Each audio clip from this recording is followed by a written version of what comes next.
Bienvenue sur la chaîne de Project Dips. Alors, nous sommes en présence d'un Land Rover Defender. C'est un gros bébé. Alors, il y a plusieurs versions. Il y a la version 3 portes et la version 5 portes qui est donc qui est un peu plus long. Alors là, je le trouve magnifique, je trouve beau, mais j'arrive pas à comprendre le 3 portes. Parce que vous avez un gros véhicule qui est un peu plus gros qu'un Renault Capture. Et vous allez voir à l'intérieur, il n'y a pas de place. Donc je pense à la base un Defender c'est pour aller dans les bois rapidement, aller à la chasse, un truc comme ça. Vraiment c'est pour vraiment deux personnes, c'est pas pour la famille. Et vu avec les, vu qu'ils essaient de moderniser un véhicule, ça devient luxueux. Mais non, on va plus dans les bois, ça va sur la route. Mais bon, je comprends pas l'aspect 3 portes parce que c'est pas pour la famille. Il n'y a pas de coffre et c'est gros, c'est énorme. Mais donc je vois pas l'intérêt en ville, je vois pas aussi l'intérêt en bois parce que c'est un très beau véhicule, il coûte cher.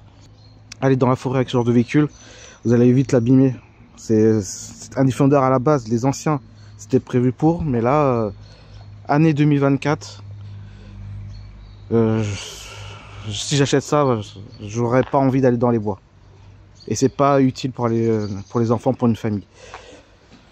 Alors, c'est un V6 400 chevaux, ce que m'a dit le propriétaire. Donc je pense que c'est un V6 turbo parce que j'entends un petit bruit de turbo quand j'accélère. Mais en tout cas, je le trouve magnifique. Il va passer en noir satin.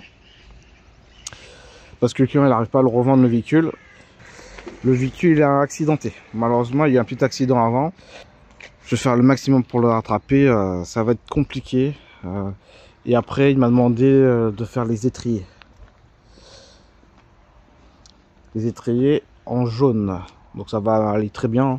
Le jaune et le noir, c'est magnifique. Je vous montrerai l'arrière. Donc ce que je trouve très beau, c'est qu'il est massif, il est carré, il est angulaire. Franchement, c'est un très beau véhicule. Ça fait moderne. Et vous avez vu, il y a une roue de secours à l'arrière. Ça prend de la place. Donc en ville, vous devez l'ouvrir comme ça, le coffre. Et regardez.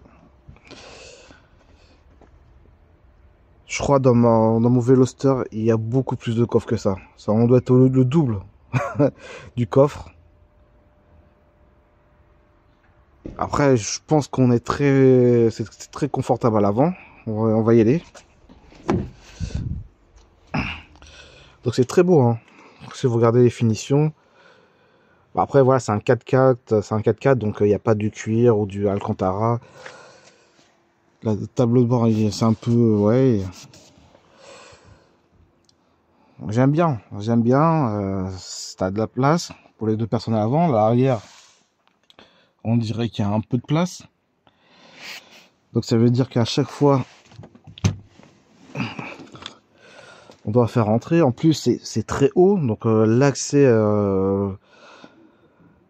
à l'arrière est très compliqué. Donc pour les enfants, je pense que ça peut passer, mais pour des adultes ou des personnes âgées, pour aller à l'arrière, est-ce qu'il y a une poignée? Je pense qu'il n'y a même pas de poignée. Vraiment, pour y aller, c'est très étroit. Le client n'arrive pas à le vendre. Ça fait longtemps qu'il essaie de le vendre. Et je pense que c'est très compliqué. Même en changeant la couleur, je pense que ça va être très compliqué de le vendre. Parce que personne n'a envie d'avoir un véhicule 3 portes où il n'y a pas de place et aussi massif, quoi. C'est juste pour deux personnes à l'avant, d'être en hauteur. Mais je pense qu'il y a d'autres véhicules, on peut être très bien, surtout pour le prix. Pour le prix, on peut avoir la même taille, plus de place. Je sais pas comment ils ont pu perdre autant de place. C'est avec l'avant du capot. Vu que c'est carré, ils ont fait un gros capot à l'avant, mais c'est une perte de place énorme. Et je le trouve magnifique, c'est ça le pire, c'est qu'on le trouve beau. C'est comme un Evoque. Evoque, c'est beau, mais pas vraiment utile, mais bon. L'Evoque est un peu plus logique que celui-là. Donc, j'ai du taf. Je dois faire de la carrosserie. Je suis pas carrossier, donc j'essaie de faire le maximum. Donc c'est un toit panoramique. Et je ferai juste les contours en noir. Tout ce qui est gris, ça va passer noir.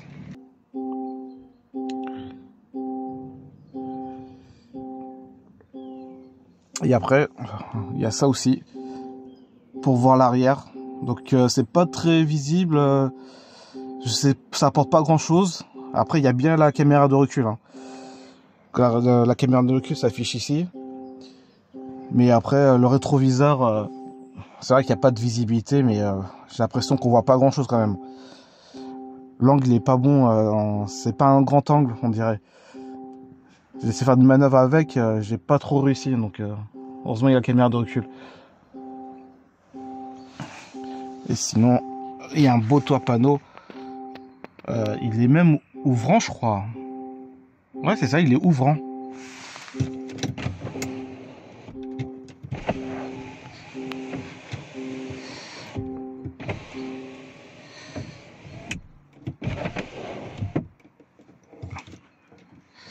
On se retrouve tout à l'heure pour les étapes. Je vais essayer de filmer quelques étapes. Allez, à tout de suite. Presque terminé le masquage du véhicule. Il manque juste les roues. Et le masquage, c'est très très long. Déjà, le véhicule il est haut. Il y a pas mal d'éléments. Le pare-choc avant, c'est une galère. Le pare-choc avant, c'est très compliqué à masquer. Il y a la partie ici que j'essaie de rattraper le maximum. Donc j'espère que ça va pas trop se voir au niveau covering parce que c'est pas encore tout à fait lisse. Bah, comme une vraie peinture, hein, c'est normal. Hein, je suis pas carrossier, il fallait vraiment mastiquer comme un professionnel. Et cette partie-là, j'essaie de masquer avec les essuie-glaces. Alors j'espère que je vais bien pulvériser correctement parce que c'est le plus important. Mettre assez de peinture à cet endroit-là et avoir un bon rendu. Le toit aussi, il fallait masquer le toit. Il est vraiment large. Et le haut, j'ai l'impression que c'était plus compliqué qu'un Vito. Je sais que la prochaine fois, ce genre de véhicule, les gros 4x4, Range Rover ou Defender, alors peut-être X5, faudrait voir, mais là, c'est vraiment un coût supplémentaire parce que je passe énormément de temps. Ça fait 2 jours que je suis en train de masquer. C'est long, c'est très long, mais en même temps, je suis en train de faire la réparation en parallèle, donc c'est pour ça que je prends un peu de temps. Mais voilà, c'est très compliqué. Il y a pas mal de choses et c'est surtout les dimensions qui sont... C'est très contraignant, c'est les dimensions parce que c'est très haut, c'est large. Allez, normalement, je vais passer à la peinture. À tout de suite.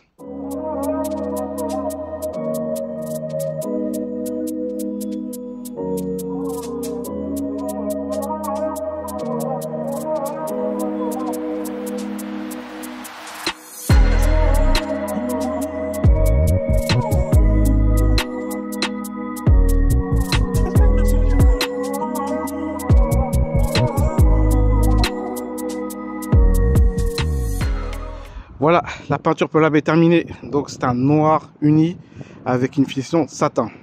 Alors j'espère que vous m'entendez bien parce qu'il y a un peu de vent. Donc le vernis satin, monter un peu la brillance. Et je pense que c'est vraiment la limite parce que de près ça fait limite brillant.